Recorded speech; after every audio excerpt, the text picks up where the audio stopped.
Hi everyone. Today's story is about betrayal and an epic comeback. Cut out from Christmas dinner. She fights back, and what she does will shock everyone. Don't miss it. Christmas morning in Portland was unusually quiet as Emma sat in her small apartment. Watching soft flakes of snow drift past her window, she stared at her phone, rereading the message from her mother.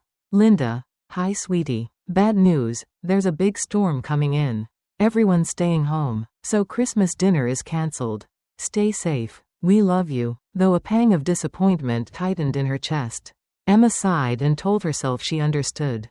Oregon winters could be harsh, and icy roads weren't something to take lightly.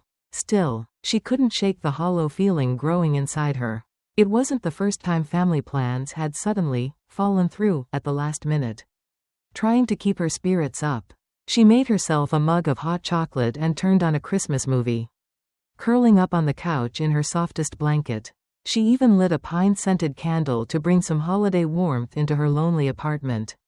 But by late afternoon, when the sky remained clear and no snowstorm arrived, unease began to gnaw at her. Out of habit, she opened Instagram to distract herself, and that's when her heart dropped. Smiling back at her from her cousin Lily's post was her entire family, gathered at her younger sister Sophia's house. The caption read, "Family Christmas dinner at Soph's. So grateful for traditions and love." There they were, Linda and George, her parents, sitting happily beside Sophia, laughing as if nothing had happened. Her aunts, uncles, even family friends she hadn't seen in years, all smiling around a beautifully decorated table. Emma's hands trembled as she swiped through more photos.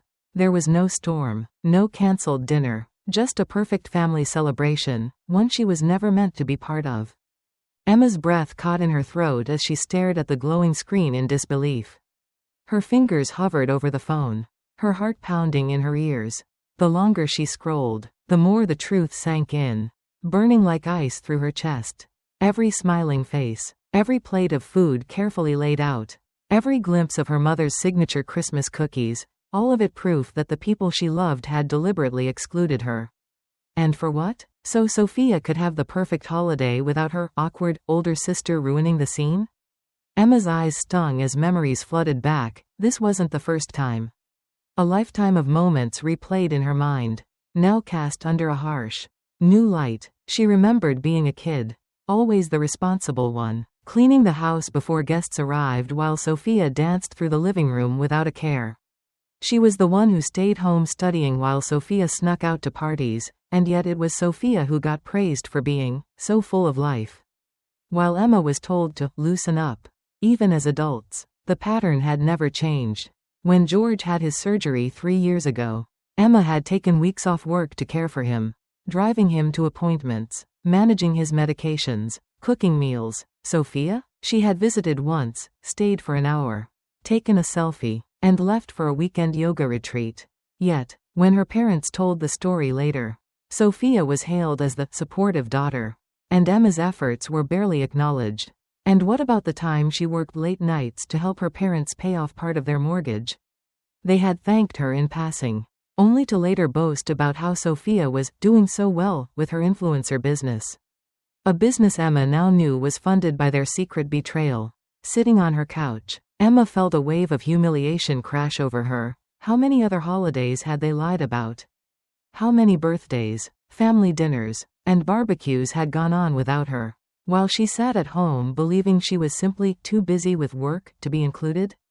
All her life, Emma had told herself that if she just worked harder, stayed responsible, and kept giving, they would one day see her, value her. But now she saw the truth laid bare on a glowing screen. No matter what she did, she was never meant to be part of their perfect family picture. And maybe she never had been. The next morning, Emma sat at her kitchen table, her fingers clenched tightly around her coffee mug, the bitter liquid long gone cold. After a sleepless night replaying the Instagram photos over and over in her mind, she finally reached for her phone and dialed her mother's number, her stomach twisting with dread. Linda answered on the third ring, her voice as breezy and casual as ever. "Hi sweetheart, hope you had a nice, quiet Christmas. We missed you." The words hit Emma like a slap. For a moment, she couldn't even respond, her throat thick with anger and disbelief. Taking a deep breath, she forced her voice to stay steady. Really? Because it looks like everyone had a wonderful time at Sophia's house, without me. The line went quiet. Emma could almost picture her mother's face, caught between shock and calculation, scrambling to come up with an excuse. Finally, Linda stammered, "Oh, well, it was very last minute.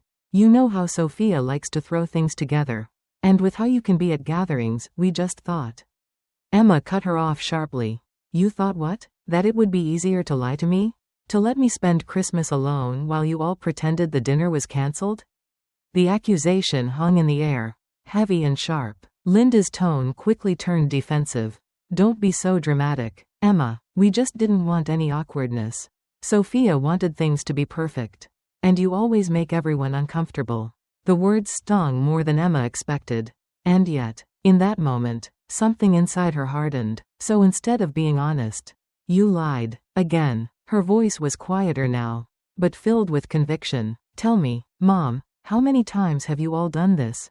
How many family dinners, birthdays, and holidays have I been excluded from without even knowing it?" There was a long, painful silence. Then, with a sigh, Linda muttered, "Emma, you're being oversensitive. This is exactly why." But Emma cut her off, her voice sharp as steel. "Exactly why what, Mom? Why you pretend I don't exist unless you need something? Why Sophia gets to be the golden child while I'm treated like I'm nothing? I'm done pretending. I know what's going on now." And with that, Emma hung up, her hands shaking but her mind clearer than it had been in years. This was the moment everything would change.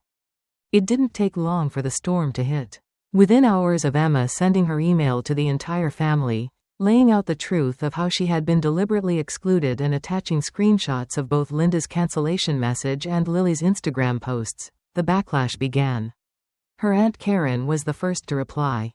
Her message laced with condescension. "Emma, you're blowing this way out of proportion.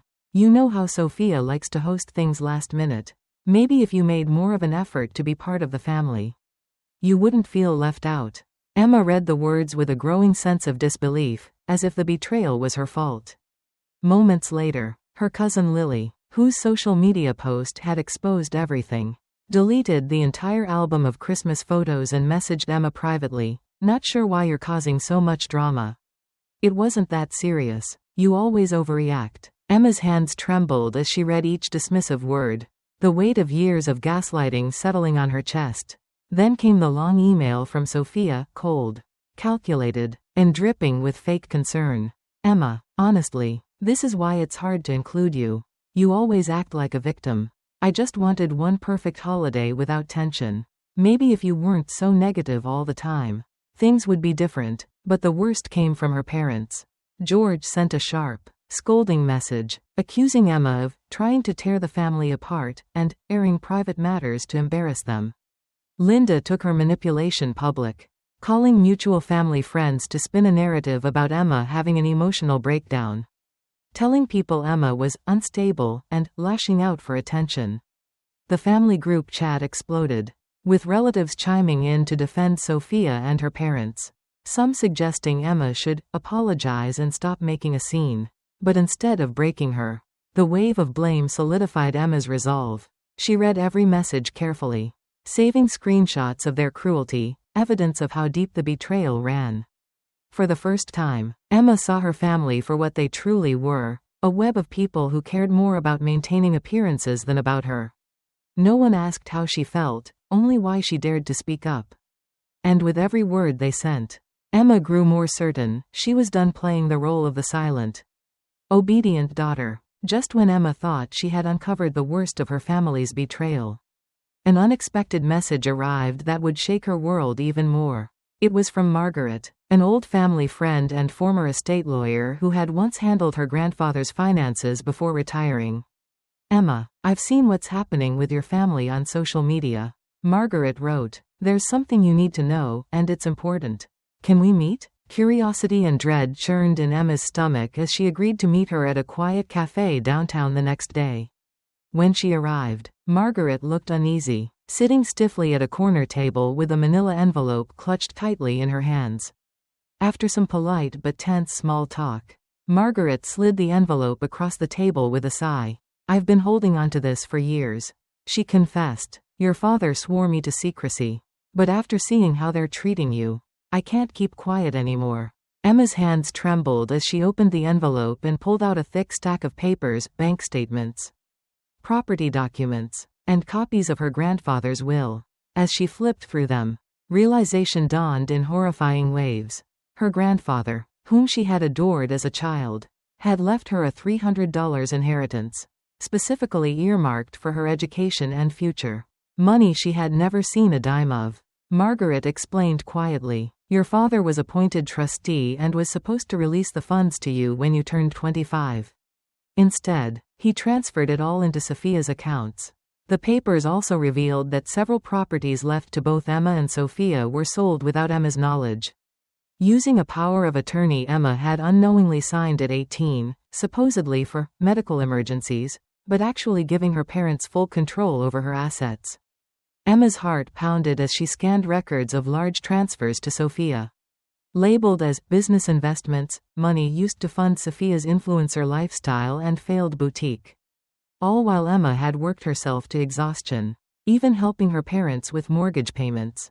Margaret's voice was soft but firm as she said, "Emma, what they did isn't just wrong, it's illegal." Sitting in that cafe, surrounded by evidence of years of calculated theft, Emma realized the betrayal ran deeper than she ever imagined, and she knew then.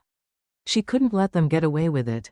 The days following her meeting with Margaret were a blur of determination and focus as Emma transformed her heartbreak into action. For the first time in years, she felt a spark of control over her own life. With the thick envelope of evidence in hand, she contacted James Park, a highly recommended attorney specializing in estate fraud and financial exploitation.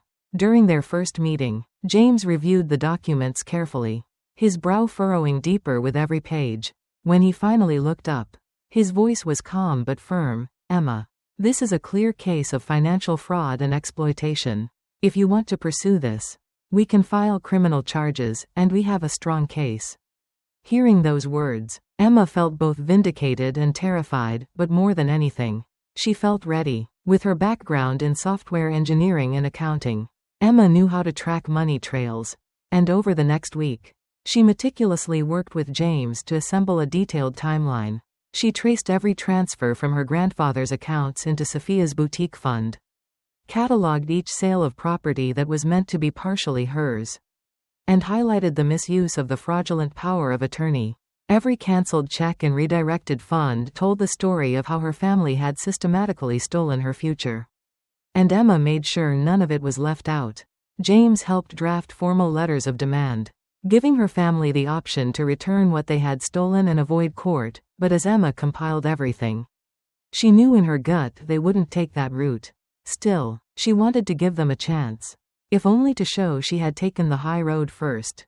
As she reviewed the thick folder of evidence, Emma felt a sense of empowerment rising in her, for the first time. She wasn't the quiet, overlooked daughter. She was someone capable of standing up for herself. Staring out her apartment window that evening, she made a silent vow, no matter how ugly this fight got, she would see it through to the end, for herself, and for the life they had tried to steal from her. The following Saturday, Emma sat in her apartment, her heart pounding as she stared at the neatly arranged folders on her dining table. Each folder contained a full set of evidence, bank statements, property sale records, and a letter from James Park outlining the legal consequences her family would face if they refused to cooperate. She had invited her parents and Sophia for what she told them was a serious family discussion, and they eagerly agreed, clearly assuming Emma was ready to apologize and put the drama behind them. When they arrived, Emma could see the smugness on their faces. Linda wasted no time, stepping inside with a forced smile. "Emma, we're so glad you've finally come to your senses. We all want to move past this little misunderstanding." But Emma remained calm, her voice firm as she gestured toward the table. "Before anyone says anything, I suggest you read what's in those folders." As her mother, father, and Sophia each sat and opened the documents, the color drained from their faces. George's hands shook as he flipped through page after page of incriminating evidence. Sophia's face turned pale, her eyes wide as she scanned the highlighted transactions, transfers directly into her personal and business accounts. Linda was the first to speak, her voice sharp with panic. Emma, what is this? Are you trying to blackmail your own family? Emma let out a cold laugh. No, I'm giving you a choice. Return my inheritance with interest. Sign a confession admitting what you've done. Or I take this to the police. Rachel is ready to testify. And my lawyer is ready to file. As they spluttered and fumbled for excuses, Emma stayed composed. You have 48 hours to decide. After that, I move forward without you. Seeing the fear in their eyes for the first time, Emma felt a quiet strength rise inside her. This was no longer about begging for love or approval. This was about taking back her power. As Emma expected, the 48-hour deadline came and went with no response from her parents or Sophia. Instead of owning up to their actions, they doubled down, attempting to cover their tracks. Emma later learned they had started closing bank accounts, liquidating assets, and even contacting Margaret, pressuring her to stay silent. But what they didn't know was that Emma had already submitted the entire case file to the authorities. The morning after the deadline expired, James filed formal criminal charges for fraud, embezzlement, and financial exploitation. By that afternoon, search warrants were issued, and the consequences began to unfold swiftly. Emma watched from her office window as news broke across local outlets, prominent Portland family under investigation for financial fraud. Her father, George, was escorted from his real estate office in handcuffs, while Linda was publicly arrested during a charity event. Her carefully curated social image shattered in seconds. Even Sophia, whose boutique had been propped up by Emma's stolen inheritance, wasn't spared. Her accounts were frozen, and the boutique was seized as an asset tied to the fraud. The family group chat, once full of attacks on Emma, went eerily quiet as the reality set in. The same relatives who had rushed to defend George, Linda, and Sophia were now silent, some even quietly reaching out to Emma to say they were shocked and had no idea. But Emma didn't need their validation. Watching the truth finally surface, she didn't feel triumph, she felt relief. They could no longer gaslight her, no longer spin stories to make her the villain. Justice was being served, and for the first time in her life, Emma knew she had taken her power back, and there was no going back now. 1 year later, Emma sat by the window of her new apartment in Seattle, Washington, watching soft rain tap against the glass. The past year had been a whirlwind, exhausting court hearings, public fallout, and the final settlement that forced her parents and Sophia to repay what they could. Though much was already squandered, but more than the money, Emma had reclaimed something far more valuable, her freedom and sense of self-worth.